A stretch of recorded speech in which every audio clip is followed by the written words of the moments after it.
A second life. A young man approached this post, opened his mouth as but to speak, and snorted, "Signor Pook, or how is it that you like to be called, Monsieur Pook? Well then, bonjour. There is French salutation for your French slop. Confetti not the time, goodly sir. Speak your complaint. All you do in these posts is rattle and prattle about women and dreams and things. Tell me, in direct and utter language, why I do not right now have a woman in my arms." When you say you don't have a woman, you are choosing it. "This is cruel," he whispered, "but it is the truth. You know you can go out right now and get a girl. The girl might be a fat hag, but nevertheless she is a girl. You choose to not go for the fat hag, and you decide that you are worth more. Loneliness isn't some cruel conspiracy from nature. It is your choice. So you have chosen not to be with the ugly fat woman. Now that you have acknowledged that you choose the beautiful woman, it means that you think that they are right for you. Even though you might be a skinny, socially insecure dork, you believe you have inside you what it takes to get the beautiful women. So you must go out and demo it to reality. Nature says, 'You silly little dork. Who are you to think that you can get my lovely nymphs, the beautiful women?' The proper response is, 'I will show you who I really am.' And, one by one, you become yourself. You reconnect all your dreams to the day. You don't bulk up because women like big guys. You do it because that is how you see yourself. You don't become the life of the party because women like those guys. You do it because that is who you are. You do not become Don Juan because that is what women crave. You do it because it is who you are. What is life to you? It is the pattern of our age that value is placed on living a long life. Because of this pattern of value being placed on having a long life, it is easy to lose sight that the reason we hope to live long is so we have more time to live worthily. What does it mean to live worthily? This is something that only you can define. People have lots of opinions on what you should do with your life, but when the day comes that you are on your deathbed, knowing the imminent is possible, you are the one that has to reflect upon the choices you made. So, what is life to you? I am not asking you to do this or that with your life, but I am only asking you to pause for a moment and think, what is life to you? Stop and look. Many people do not stop to consider. They relive their parents' life only to produce children who will live like them. They want money so they spend their time to get it, only to use that money to buy back time. They always place their minds in the future and never in the present. Thus, they don't live in the present or in the future. They lose the moments, and in the end, that is all we have. This trading of time for money or money for time or present for future or future for present is not a pure exchange. Life gets destroyed in the transaction. Change is hard. Being a nice guy is the easiest thing to do, but in the end, the nice guy is a trap. The trap being the womb of security the nice guy keeps running into. Routine is easy. Change or anything new, this is hard. To take your lifelong habits and alter them, this takes some pain. It will be the pain of shrugging off the old life, the life your parents gave you, the life your school gave you, the life your friends shared with you, the life that everyone expects you to live, except yourself. You only have one life, and only have a certain amount of time.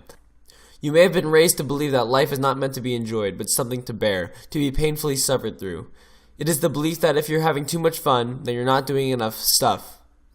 Who says life is not meant to be enjoyed? And who is meant to define that but you? Those who have this way of thought will think, approaching women, oh no, too painful. Having a girlfriend, that is like having another job. Women just require too much work to be enjoyed. Who says that women are not meant to be enjoyed?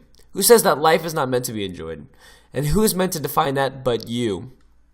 Life is whatever happens. Who says that? Who says you have to suffer? With all that is out there to achieve and enjoy, to discover and see, who is to say that it is not yours? Who is to say that you don't deserve joy in your life? Who is to say you don't deserve the hot babes? And why do you sit on the sidelines and surrender it to others? Who's to say all these things are not yours? You define your life, not your grandparents, church, or friends. When you give up those rules to someone else, you are to blame if you don't like where you are at. We are not raised this way. We are not raised this way. We are taught when we are young that it is noble to suffer. We are taught not to speak our mind, else we might offend someone. We are taught to be quiet and good when your parents dragged you into places you hated. We are taught to sit through the monstrosity called education, making us confused that education comes only with pain. Thus, we naturally avoid pleasurable education the rest of our life. We are taught to always avoid risks when possible and embrace a nice, secure life. We are taught nothing that makes us alive. Some people think that we are meant to suffer each day, to gruel through the time and bear the scourge of daily agonies. If you believe you are underemployed, ask yourself, is my life dictated by my fear of not having a job, or is it launched by the pleasure of working a job I like and getting more money? If you don't have a woman, ask yourself, am I focusing on minimizing the pains of approaching, dating, and loving, or am I focused on obtaining the pleasures of such wonder? Most people will never start a business because 9 out of 10 companies fail. But those that win, in the end, even if they fail at first, keep trying because they are motivated by the pleasure of getting the business, not by minimizing the pain and insecurity. And many guys will never get a girl they want because they realize that they will fail more often than they succeed. But those that win in the end do so by focusing on the pleasures of success rather than the pain of failure. So, if you have no women, it means that you think you are better than what you can get. You can either go out to show the world who you are, or you can come up with another daily excuse. In order for that happy tomorrow to occur, you need to start today. You set the rules for your life. It will have as much pain, joy, and success as you think you deserve. The world now begins with you. What is your world going to be? Most people fake happiness. There's a great myth that everyone amazingly believes. That everyone else is happy, having fun, living life, and you, all alone, are miserable. That everyone is out there having amazing, glorious sex, while you must content yourself with pornos. This isn't true. Most people are in the exact same spot as you, and those glorious unions you see everywhere, most of them are simply scared of being alone, so they grow off and grab the nearest available person. The others are lying together with vanity. The big secret is that happy people aren't as happy as they appear. Many people are actually covering up their real problems. But what do? You see one of these happy people and then you get unhappy at them. You make yourselves miserable as you arrow nasty thoughts from your mind at them, and they don't even know you. You think, it must be nice to be happy. They were born to the right parents, to the right environment. I wish I was like them. I wish I grew up where they did. You think, I have all these great qualities about myself. Why can't someone see it? Well, no one sees it because they are too worried about themselves. Women are not ignoring you. They too are worried about themselves. When you go out with a foxy lady, she will be worried about how she acts, about how you think of her. Life is meant to be lived. Life is meant to be grabbed onto. Life is meant to be defined by you. No one may define your life. Not your parents, not the people on the internet, no one. A second life. Now, your life belongs to yourself. What are you going to do with it? This gift of life is yours and yours alone. It is truly the only thing that no one can take away. Only you can give it away, to chuck it, to toss it into the abyss of time. But no longer will you do that.